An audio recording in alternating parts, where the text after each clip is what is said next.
Bonjour à tous et bienvenue sur la chaîne d'autoplus.fr. Alors après l'ID3, l'ID4, l'ID5 et même l'ID2 qui sortira d'ici 2025, Volkswagen nous présente aujourd'hui l'ID7 qui est une berline très importante pour le constructeur allemand. Pourquoi? Tout simplement parce qu'il s'agit de la première berline, de la grande berline haut de gamme 100% électrique du constructeur allemand. En effet, avec cette ID7, le constructeur allemand ne cache pas ses intentions. Il affirme clairement nous présenter ici le fleuron de sa gamme et par même de vaisseau amiral du véhicule ID, aussi bien en termes de prestations routières, de technologie embarquée, de qualité à bord, mais aussi et surtout d'autonomie, puisque Volkswagen revendique pas moins de 700 km avec la plus grosse batterie. Alors on avait déjà pu apercevoir un petit peu le design de ce véhicule avec notamment le concept qui avait été présenté l'année dernière, l'ID Aero. On avait aussi pu le voir lors du CES de Las Vegas, mais il était encore sous camouflage. Ici, on le voit en vrai. Alors, il s'agit bien d'une grande berline. Et ce qui frappe d'entrée de jeu, ce sont ses dimensions. Le véhicule fait 4,96 m de long, donc c'est vraiment grand. On est plutôt sur le gabarit d'une Tesla Model S. Il fait 1,54 m de haut pour 1,86 m de large. Donc, c'est quand même vraiment un grand véhicule. Surtout, on a un empattement ici qui fait 2,97 m. Donc, c'est quand même très très grand et ça laisse surtout présager une bonne habitabilité à bord. Et ça tombe bien, Volkswagen veut faire de cette ID7 vraiment une berline de voyage très confortable avec beaucoup d'espace à bord pour ses passagers. Alors, nous voici face à cette ID7, face à cette calandre. On se doute que les designers ici, véhicules électriques oblige, ont vraiment fait attention à l'aérodynamisme. Et ça se voit un petit peu sur toutes les parties du véhicule, à l'image par exemple de ces ouïes latérales qui présentent un espace pour les flux d'air. On remarque aussi un capot assez court. Et tout a été pensé vraiment pour améliorer tous les flux d'air au niveau de la caisse. Sur cette face avant, on a quelque chose d'assez connu sur la gamme ID avec des optiques à LED IQ Light et surtout un bandeau lumineux qui parcourt tout le capot. Donc pas grand chose de nouveau de ce côté-là. Si on se déplace un petit peu sur le profil de cette ID7, on remarque ici des jantes de 20 pouces, des grandes jantes assez pleines. Une partie avec un toit assez élégant quand même, en noir brillant avec un toit en verre et surtout un grand montant en C, un petit peu à la Ioniq 6 avec une arche de toit qui est toute en aluminium. C'est quand même assez élégant. Alors nous voici sur la partie arrière. On remarque vraiment que Volkswagen est arrivé à maturité sur le design de sa gamme ID. Ça se voit avec ce grand bandeau lumineux. Maintenant, c'est quelque chose qui va se faire beaucoup chez les véhicules Volkswagen. Donc on a nos deux phares et ce grand bandeau qui passe en rouge quand elle est allumée. Et quand il est éteint, on a un petit bandeau blanc qui est très élégant, qui se marie bien avec la carrosserie. Alors nous voici à l'intérieur de ce nouveau ID7. Donc évidemment, on a quelque chose que l'on connaît un petit peu dans la gamme ID, même si pour ce modèle, Volkswagen a voulu vraiment augmenter son jeu, surtout par rapport à l'ID4 et à l'ID5 qui nous avaient un petit peu déçus, il faut le dire, en termes de prestations à l'intérieur. Ici, on voit clairement que Volkswagen a fait des efforts. On a plusieurs matériaux, alors il n'y a toujours pas de vrai cuir, on n'a que du cuir vegan ici, mais on a plusieurs niveaux de matériaux différents. On a ici un petit peu un plastique moussé, on a du cuir vegan sur toute la partie supérieure du tableau de bord.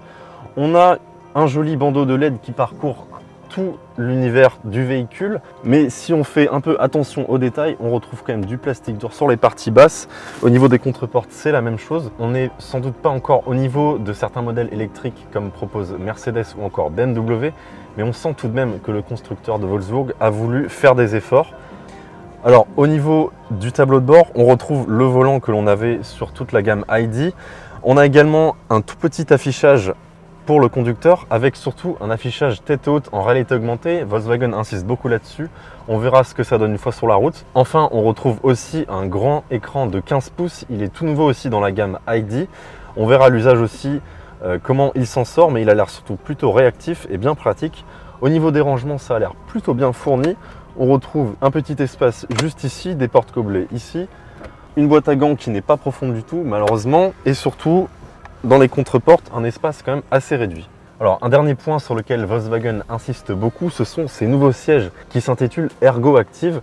Alors ce sont des sièges qui s'adaptent en fait à la température corporelle de l'utilisateur, donc on les retrouve aussi à l'arrière. Ils s'adaptent quand par exemple il fait trop chaud, ils vont être ventilés, ils vont être climatisés, et quand il fait trop froid, ils vont se mettre à chauffer tout seuls selon la température corporelle.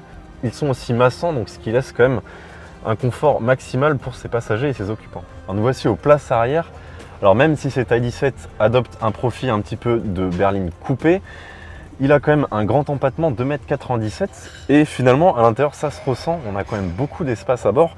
Regardez, moi je suis quand même bien assis, surtout aussi au niveau de la tête, c'est assez surprenant. Au niveau de l'espace, au niveau des jambes, il y a quand même beaucoup de place, c'est quand même très agréable.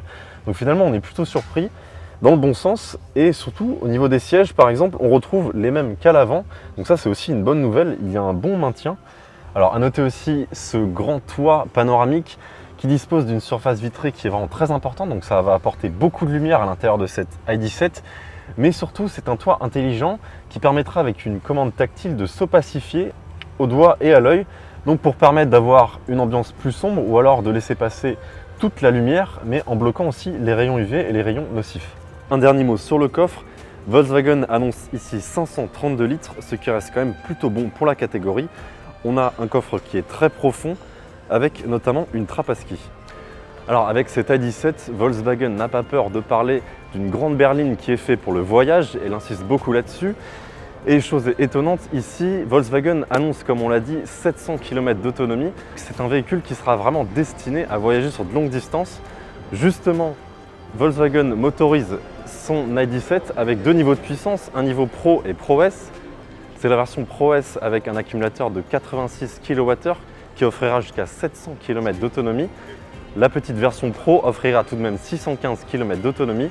Les batteries ici supportent une recharge rapide d'essai allant jusqu'à 200 kW pour les versions Pro S et 170 pour la version Pro. A noter aussi que cette i17 embarque un seul bloc moteur qui est situé à l'arrière, donc il s'agit là d'une vraie propulsion. Il offre jusqu'à 286 chevaux de puissance pour 545 Nm de couple. A noter aussi que c'est le premier moteur de la plateforme MEB à être entièrement développé par la maison Volkswagen.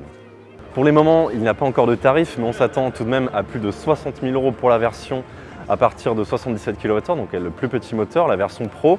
Et la commercialisation débutera sans doute à l'automne 2023. Quant à moi, je vous dis à bientôt sur autoplus.fr. On se donne rendez-vous sur notre chaîne YouTube, mais aussi sur le site internet d'Autoplus.